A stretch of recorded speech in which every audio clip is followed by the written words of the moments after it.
Hello everyone, welcome back to my channel. As you guys can see from the title, today I am doing a small declutter of my makeup collection. I have been feeling like there are certain products that I just am not interested in panning, and how I do this basically is not go through my collection and just see what sparks joy. I do it more of, do I feel content and happy and excited to pan this, because as we all know, panning is a very long-term journey with a lot of products, and some products either did not work for me, I just don't like, or I cannot see myself finishing off till the end without torturing myself basically.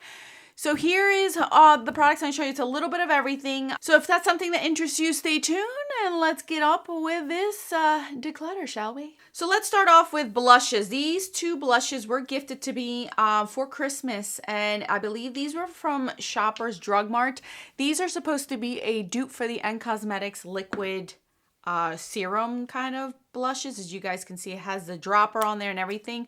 These, I believe this was like a pink and rose. I don't remember the shades. It's not on here at all. The reason why I'm letting these go is because they just don't work with my skin. I love to use cream and liquid bases in the summer alone. I use them throughout the whole year, but summer alone. But these are way too liquidy, way too runny, and way too dewy. They don't set on my face. I don't like them. I don't like them at all. They're not for me. If they set down, and maybe, but they don't set down. So I'm going to pass these along to maybe somebody who has drier skin than I do. I just am not a fan of these, so these are going. So these highlighters are magnetic highlighters. These are from the brand Douce. I got these off of Look Fantastic as PR. The reason why I'm letting these go is because I haven't reached for them since I've done that review, and mainly because of the formula. It's a little bit too thick for my liking, and it's drying as far as texture goes, so I'm not a fan. And my skin is not as young as it once was, so maybe somebody with a little bit younger skin might like these or wants to multitask them. I'm not interested in multitasking any of these products that I'm decluttering today, so I'm going to let these go. And like I said, these are magnetic, so they can get put into a Z palette, or pick and choose whoever is going to get them. But for me, they're just sitting around, and I'm never going to want to pan these ever.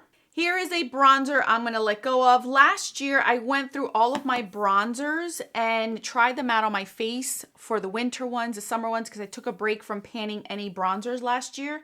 And this one I came across is the Fiona Styles Western one. This is no longer made. The reason why I want to let this one go is because it's way too dark, even when I am deep in the summertime. It just looks muddy on my face.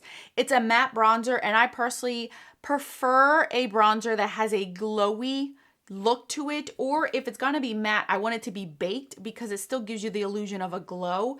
This is way too flat for my face and way too dark, so I'm gonna go ahead and let this go, because I barely used it, but I did use it enough to know I don't like it. This bronzer is from Vasanti. This is the Sun Kiss bronzer. I am not a fan of this one, again, for the same reasons. It looks like mud on my face. It's way too dark, and it doesn't have that glowy effect. I can only get away with this one as well in the summertime, and it's just not my favorite bronzer to use during the summer season. I have better bronzers, so I'm going to also let this one go. A highlighting palette. This is by Catrice and Iman. I love Iman. I followed her since she had like 10,000 subscribers, so I've been a long-time follower of hers.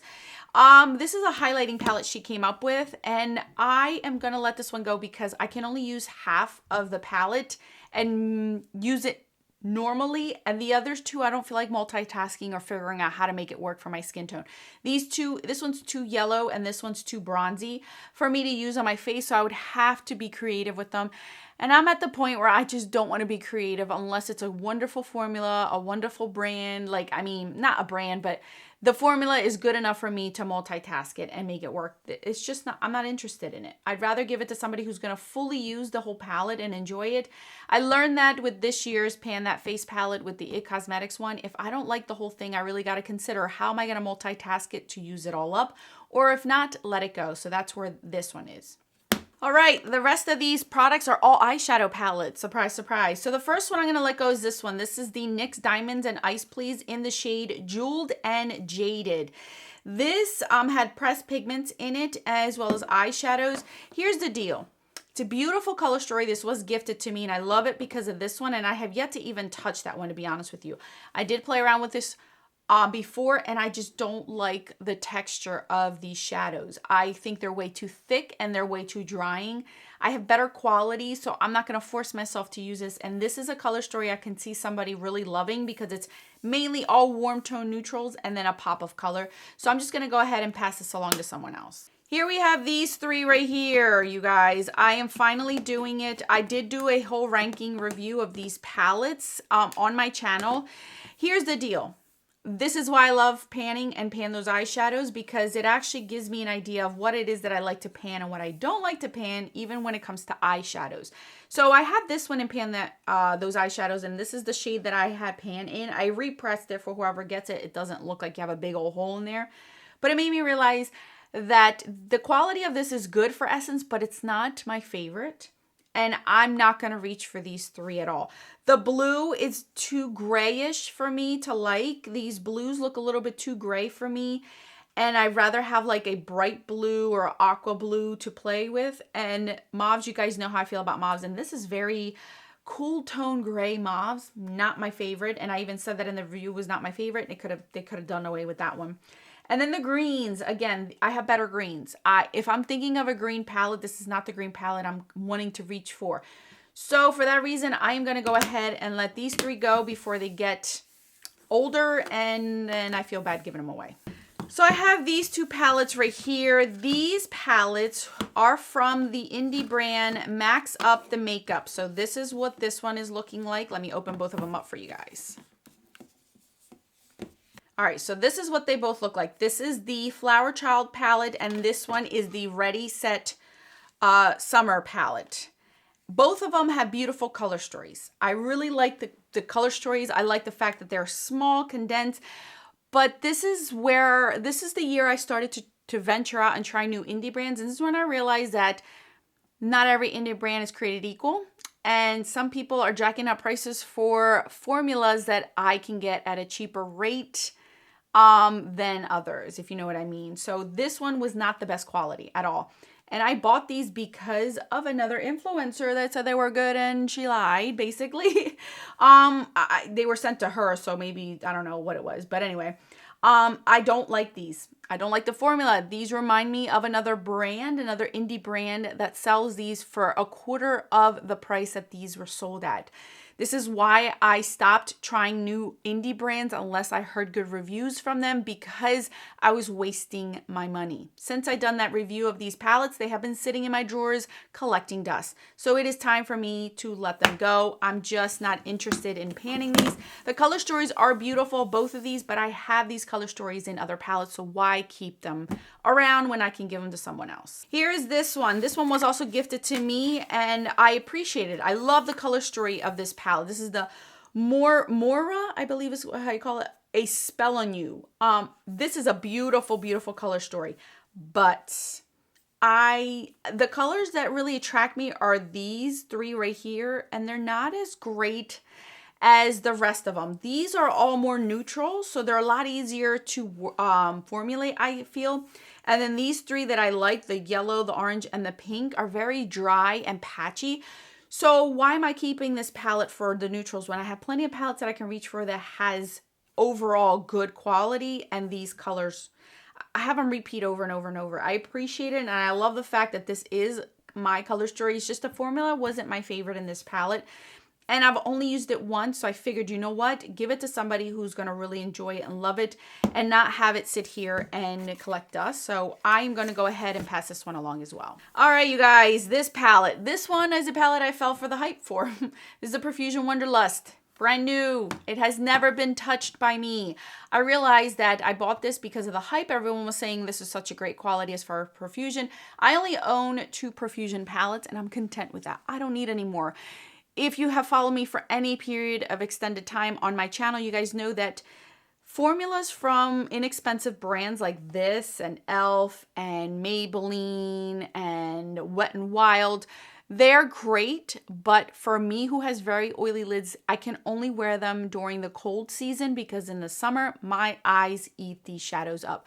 So when I looked at this, I didn't even want to try it. I didn't care for the color story. I have better quality and better color stories in this. I'd rather give it to somebody who would want a little bit of color in their life, but not too neon-ish, and they can really enjoy it because it is good quality. It's just for me, I reach for other things over this, obviously, because I've yet to even try it. So I'm just going to go ahead and let it go. All right, you guys, it is finally time to get rid of a lot of these little Morphe palettes that I've had. This is the Morphe 9N. I love the color story of this, but I just felt like this was not good quality. As I'm loving more of my other palettes and I'm shopping my stash a lot more, I'm realizing that this isn't the best quality. I kept it for the color story, and at the time I bought these, I didn't have that many indie brands, and now that I do, I feel okay letting this go. So I'm just going to give it to somebody who's going to appreciate it and love it. You're going to see a trend because this is the same thing with this one. This one is the 9C. This is a pretty color story, but again, I have these colors over and over and over in better qualities. Why keep it if I'm not reaching for it? I'm genuinely not reaching for this, and I know somebody else can enjoy it, so I'm just going to let this one go too. Here's another palette where I wanted to try a new brand, and I was disappointed. I only bought 2 from this brand. This is from Meta Cosmetics. They're no longer in business. This was the original Flower Bomb. They had since repackaged it and made it into a different package. I didn't like it. The quality of this was not great. I don't know once they changed the packaging if the formula had changed, but when I tried this, I was not a fan. Very dry. I paid an arm and a leg for this palette versus what I could buy from another brand for the same quality, a lot cheaper price. And these pressed pigments in here are terrible, and they just ruined it because I literally lost 6 shadows in here because I'm not using them. So I'd rather give this to somebody who wants color but doesn't want it to be so pigmented where it's user-friendly, so maybe they can give these a try or do a pop of color somewhere, and they don't mind the glitters. They can just rip them out if they want, you know, whatever. It's not, there's always a palette for everyone, and I feel like this palette I outgrown, like this formula, it's just not for me. I don't mind having a pigmented shadow, but I know that other people don't want something so pigmented and it comes out more sheer, and this is what this is, and this is a lot drier. So I'm just going to pass this one along as well. More Morphe palettes. This one is the 18S. So this one, I have this color story so many times. This was a gift from a family. I just never reached for it. Not once. This is completely brand new. Not once did I ever touch this, and it does have a pressed pigment in there, or pressed glitter, I'm sorry. I have these colors over and over and over. I don't need it. I am letting it go. Same goes for this one. This is the 18 Beef by Morphe. The reason why I kept this was for these shades here. 1, 2, 3, 4, 5, 6 shadows. And as you can clearly see, I never touched it. Why? Because I have greens that I love and I enjoy in other palettes. There was no point of me touching this palette just for these. If these were in a palette all on their own, I'd be talking a different story right now. But all of these I have so many times over and over that there's no point in me keeping this just for the few greens. I have other palettes. I'm good. This is brand new, and I can give it to somebody else who's going to enjoy it. So goodbye. Last 2 palettes. Here is the Morphe 35H. I've kept this around due to, let me zoom you guys out. So I kept this around due to the color story.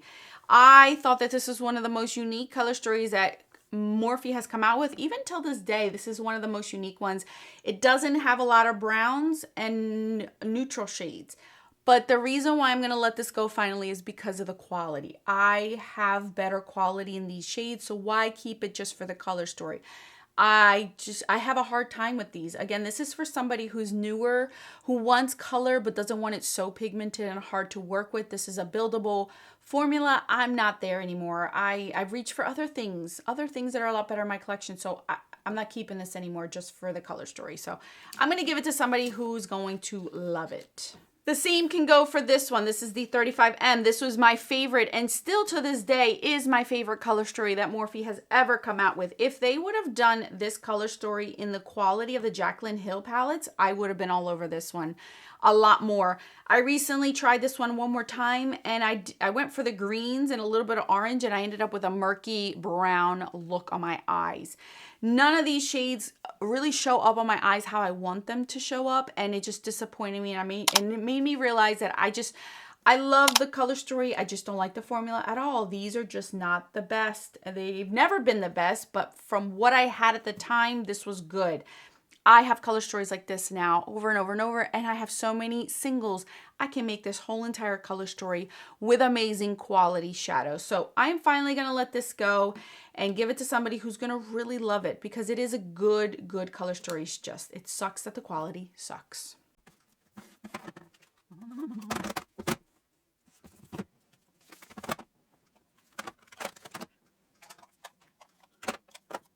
All right, you guys. Here is everything I am decluttering. I am decluttering a total of 18 products, or is it 20? No, 20 products. Decluttering a total of 20 products. This isn't a lot, but it is a nice amount. I go through my collection at least once a year to try to see if there is anything as I am panning, as things are rolling into project pans, and I'm realizing I don't really want to roll that in. I really don't want to pan that in my collection. And these are the products that have been lingering in my brain that I just always think every time I roll that wheel, and I'm thinking like, oh, I hope that palette doesn't come in, because I really don't want to pan it. That's when I realized, you know what, it's time to move it out and give it to somebody who is going to enjoy it. I'm not somebody who declutters massively anymore. I am not somebody who is constantly decluttering my collection, because I'm not bringing a lot in either. What I have, I really think about, and honestly, I've had these products in a bag for over a week just to make sure that I didn't regret it, and not one of these have I thought of pulling out and bringing back into my collection, not one. And that just made me realize, you know what, it's time. I am ready to say goodbye. So that's it, you guys. Thank you guys so much for watching. I'll put more videos on the screen for your enjoyment. Until then, adios.